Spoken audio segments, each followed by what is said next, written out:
La fin de l'année 1921 se déroule en quelque sorte au rythme de l'état de Madame Grialou. Henri lui a annoncé sa vocation, elle s'est littéralement écroulée, elle a comme rejeté son fils. Henri est entré au séminaire en ce dernier trimestre 1921. Sans doute est-il inquiet. Père Louis Maviel, bonjour. Bonjour, Père Étienne Bichelin. Comment s'organisent les contacts avec sa famille? Il a demandé à Berthe de le tenir régulièrement au courant de l'état de leur mère, parce qu'il l'a quittée dans un état épouvantable. Et Berthe lui écrit un petit mot presque chaque jour. Dans cet échange, nous ne possédons que les réponses d'Henri. Ces lettres, plus ou moins hebdomadaires, nous permettent de suivre l'évolution de Madame Grialou, qui alterne les crises et les accalmies. A-t-elle pu reprendre une activité professionnelle? Les 10 premiers jours d'octobre, elle se remet de son choc et reprend son travail à l'hôpital de la mine du Gard. Henri est persuadé que la Sainte Vierge fera un miracle et que la situation se dénouera par une transformation intérieure de Madame Grialou. Aussi, il lui a promis qu'il ne partirait nulle part sans qu'elle lui en donne l'autorisation de bon gré.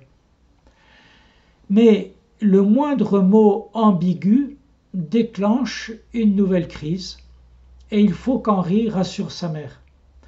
Il faut qu'elle s'en tienne à ce que son fils lui a dit, qu'elle chasse de son esprit toutes les idées noires qui lui viennent.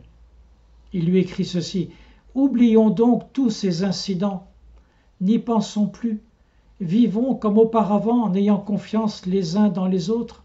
C'est ce qui nous manque maintenant. Que maman essaye de dissiper ses inquiétudes. » Alors il parle à sa mère à la troisième personne parce que les lettres sont adressées à sa mère et à Berthe, mais c'est Berthe qui les lit parce que Madame Grialou ne sait pas lire. La voilà donc quand même un peu dans un meilleur état. Le 21 octobre, elle semble s'être remise complètement, mais elle ne veut pas qu'Henri la confie à Thérèse de l'Enfant Jésus. Henri lui écrit qu'il se sent cependant emporté à cela. C'est une petite sainte qui aimait beaucoup sa famille et les siens. Et Henri cite une parole qu'on trouve dans les derniers entretiens. Thérèse dit qu'elle ne comprend pas les saints qui n'aiment pas leur famille. Et il en déduit, donc, sœur Thérèse n'est pas une sainte dangereuse pour maman. Elle me ferait grand plaisir si elle continuait à la prier et à l'aimer comme auparavant. Si elle ne l'aime pas maintenant, comment fera-t-elle quand elle sera au ciel plus tard et qu'elle la trouvera? Et puis, cette réflexion toute de bonté, sœur Thérèse est assez bonne pour ne pas lui en vouloir de sa défiance passagère. Mais une semaine plus tard, Madame Grialou interprète mal la lettre d'Henri et fait une nouvelle crise. Et Henri essaye de la calmer. « Je n'avais rien voulu mettre dans ma dernière lettre qui fut une rétractation à ce que j'avais dit précédemment. Je ne peux pas si rapidement changer d'avis. » On a l'impression que, en quelque sorte, la confiance est comme rompue entre eux. De fait, Madame Grialou n'a plus confiance en son fils et Henri s'en désole. Il écrit: « Il faut absolument que maman me rende cette confiance qu'elle me donnait autrefois. Je n'ai rien fait pour la démériter, puisque toujours j'ai agi très franchement avec elle, comme mon affection et le bon Dieu me l'inspiraient. » Alors Henri invite sa mère à entrer dans une attitude surnaturelle. « Il faut que maman me permette d'offrir sa grande souffrance à notre Seigneur. Je devine et comprends les tortures de son chagrin, de ses soupçons sans cesse renaissants, comme malgré elle. Mais qu'elle offre tout cela avec moi au bon Dieu pour augmenter son amour dans nos âmes. Dans cette offrande, elle trouvera la force pour chasser toutes ses pensées importunes. Elle retrouvera la bonne affection confiante qu'elle me témoignait auparavant, ainsi que la paix et la joie. » Mais Madame Grialou est devenue soupçonneuse et Henri essaye de la rassurer. « Que maman écoute un instant mes conseils. Et ces conseils ne sont pas pour lui faire accepter ceci ou cela, pour l'amener à donner un consentement quelconque. » Henri est à Rodez, Madame Grialou est au Gard. Est-ce que Henri fait le chemin de Rodez au Gard?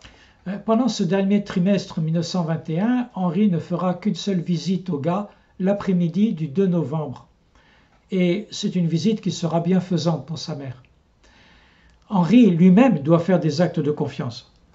J'ai souvent besoin de me rappeler que Jésus s'occupe beaucoup de maman pour ne pas m'abandonner au chagrin de la savoir malade et préoccupée. Et il porte sur lui une image avec des paroles de sainte Thérèse d'Avila. Que rien ne te trouble, que rien ne t'épouvante, Dieu ne change pas. Ce signet lui est, dit-il, d'une grande utilité pendant les 4 mois qui le séparent de l'ordination, car il a une vertu spéciale pour rendre la paix. Il est donc au grand séminaire. Trouve-t-il des secours dans ses lectures? Oui, parce qu'il continue à étudier, à lire, à noter dans son cahier. Et à cette époque, il lit Bethléem ou le mystère de la Sainte Enfance, un livre d'un auteur anglais du XIXe siècle, le père Frédéric William Faber. Il s'est converti de l'anglicanisme et est entré dans la congrégation de l'Oratoire dont Newman était le supérieur. Henri avait déjà lu Tout pour Jésus, un autre ouvrage de Faber. Il se nourrit de sa pensée tout imprégnée de la spiritualité de l'école française. Alors il recopie dans son cahier des passages révélateur de Bethléem. Par exemple, celui-ci qu'il intitule en marge « Vocation ». Il faut écouter ça, c'est vraiment impressionnant. Les âmes sont attirées bien étrangement et vers des choses et vers des lieux bien étranges lorsqu'une fois elles sont emportées par le tourbillon d'une vocation divine. Et lui qui est appelé à quitter le ministère diocésain pour se livrer à la contemplation, il recopie aussi une réflexion sur la fécondité du silence des cloîtres. Parmi les hommes, une vie renfermée dans un cloître peut étendre son action sur toute la terre si elle est une vie d'adoration. Et dans la marge, il a donné à cette citation un titre, Puissance de l'adoration. Une autre citation encore du père Faber fait sans doute allusion à la situation de Madame Grialou. Il écrit ceci. Il n'est pas rare que Dieu laisse une bénédiction lors même qu'il est repoussé. Cependant, ces bénédictions sont étranges, et parfois elles portent l'aspect d'un châtiment, comme peut-être les femmes de Bethléem l'ont pensé lorsqu'elles sont devenues mères de martyrs. Et un peu plus loin dans son cahier, mais ce n'est plus une citation, mais sa lecture suscite en lui une réflexion tout à fait explicite, il écrit « Les saints innocents se sont approchés de Jésus en faisant souffrir leur maman. » C'est dire à quel point on perçoit dans l'âme d'Henri à la fois un besoin de présence de Dieu et une souffrance profonde causée par l'état de sa mère. Cependant, Henri a l'accord de son directeur, le père Belmont. Sa situation est quand même en bonne voie. Mais pas vraiment, parce que le 11 novembre 1921, Henri explique à Berthe que sa situation n'évolue pas. Madame Grialou oscille entre crise et apaisement relatif. Henri est sûr de l'intervention de la Sainte Vierge. Aussi, il lui a dit qu'il ne partirait pas sans son accord. Dans d'autres lettres, il lui laisse même comprendre que ses désirs maternels seraient exaucés. En réalité, lui-même ne sait plus que penser. Alors il écrit à Berthe « Maman conserve toujours un peu d'espoir, et c'est probablement cet espoir qui la rassure un peu et la tranquillise. D'ailleurs, son espoir est bien légitime, puisque la question est loin d'être tranchée. » Alors, il est soutenu par les conseils de son directeur spirituel, le père Belmont. On l'a vu, le père Belmont a d'abord été opposé à sa vocation. Ensuite, il a compris qu'elle venait vraiment de Dieu et il a dit à Henri qu'il le ferait partir si lui-même venait à hésiter. Mais les menaces de suicide de Madame Grialou ne peuvent être prises à la légère. Monseigneur, Monsieur Belmont est professeur de morale et c'est un directeur expérimenté. En effet, a-t-il le droit, comme directeur spirituel, d'encourager un séminariste à poser un acte qui pourrait entraîner la mort de sa mère? Il est probable que la violente réaction de Madame Grialou l'a impressionné. Henri fait probablement allusion à lui lorsqu'il écrit à Berthe « La question est loin d'être tranchée. Ici, évidemment, on ne sait trop qu'en penser. »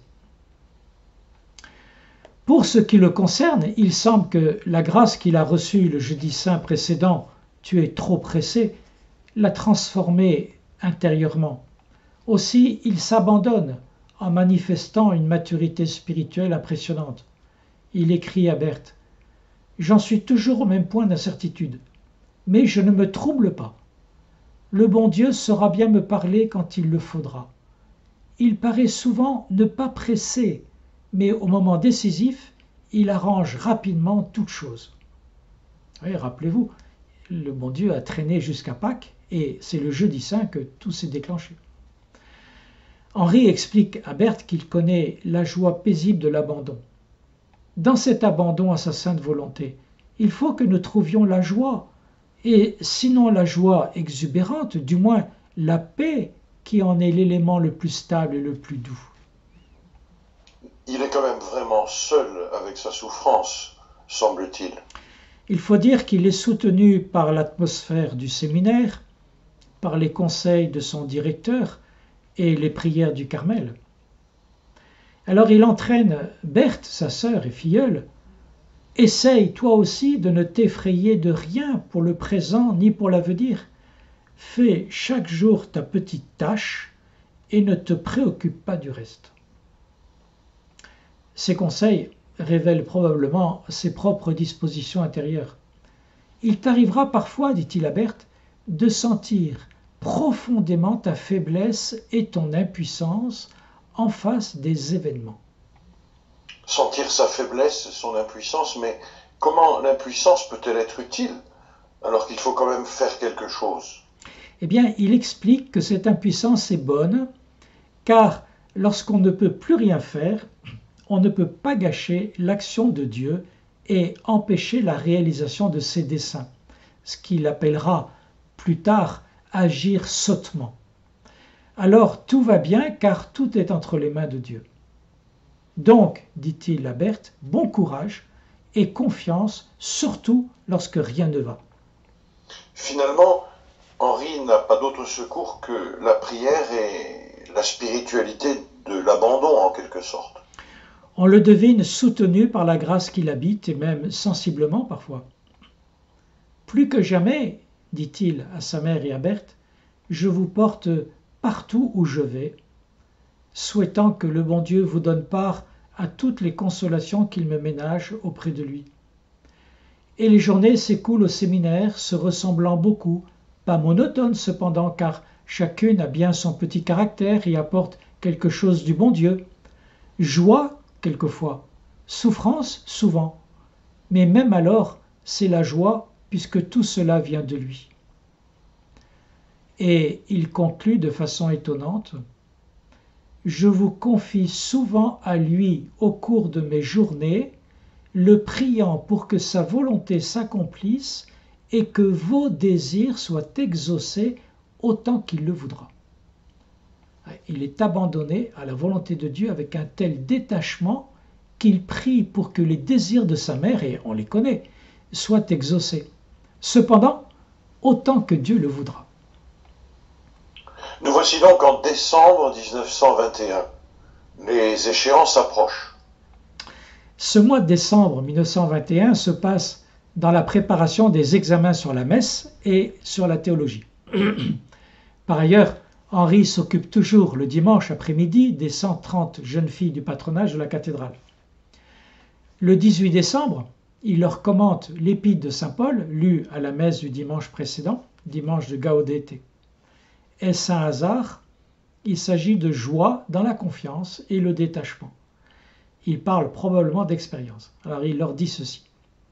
Saint Paul, s'adressant aux Philippiens, leur dit de se réjouir toujours, de ne se soucier de rien, de prier sans doute, mais avec un certain détachement, en remerciant Dieu à l'avance de ce qu'il leur accordera. Qu'ils conservent cette joie et surtout cette paix qui dépasse tout sentiment, et que cette paix inonde leur intelligence et leur cœur, et qu'elle les tienne unis à notre Seigneur. J'imagine qu'Henri, intérieurement, est de plus en plus tourné vers l'ordination qui approche. Est-ce qu'on a déjà une date? Oui, alors on parle de plus en plus de la date du samedi 4 février 1922. Et alors il dit, cette pensée de l'ordination ne me quitte guère maintenant, et je concentre autant que possible tous mes efforts vers cela. Et de fait, à partir de décembre, les lettres d'Henri à sa famille ne font plus allusion aux difficultés ou crises relatives à sa vocation. Henri n'y parle plus que de la vie au séminaire, de l'ordination prochaine et de la famille. Une sorte d'accalmie, enfin? On pourrait le croire, mais ses lettres à Gabriel Saint-Hilaire ou à Henri Marron, le soldat qu'il avait à son service pendant la guerre de 14, révèlent ce qu'il en est en réalité. Rien n'est décidé, écrit-il. Et même, les rebondissements se succèdent. Tantôt les oppositions semblent sans appel, tantôt les difficultés s'aplanissent. Mais nous ne savons pas précisément ce que sont ces difficultés. Voici ce qu'il écrit à Henri Marron le 10 décembre. Il y a bien des obstacles au projet dont je t'avais parlé. On y fait opposition de tous côtés. Du côté de la famille, Marius ne comprend pas qu'il parte au Carmel, après tout ce que leur mère a fait pour lui, elle qui l'aime tant. Berthe aussi le réprouve. Fernande reconnaîtra plus tard « Moi qui ai connu la vie de maman et qui ai vu tout le mal qu'elle a eu, je la comprenais un peu. » Il n'y en a qu'une dont on ne connaît pas la réaction, mais en fait, Henri la dira plus tard, c'est Angèle. Angèle soutenait Henri. Un soutien. Et le diocèse, comment réagit-il? Du côté du diocèse, l'affaire se sait, bien sûr, et Henri devine la réprobation générale. Son directeur spirituel reste dans l'expectative et le supérieur des missionnaires de Vabre entend bien faire aboutir son projet de le prendre parmi ses missionnaires diocésains. Mais la réaction d'Henri reste la même. Il sait que le Seigneur conduit les événements. Une seule chose donc compte pour lui, connaître la volonté de Dieu au moment voulu et s'y conformer. Il écrit à Henri Marron « Pour le moment, je ne vois pas de quel côté je dois marcher.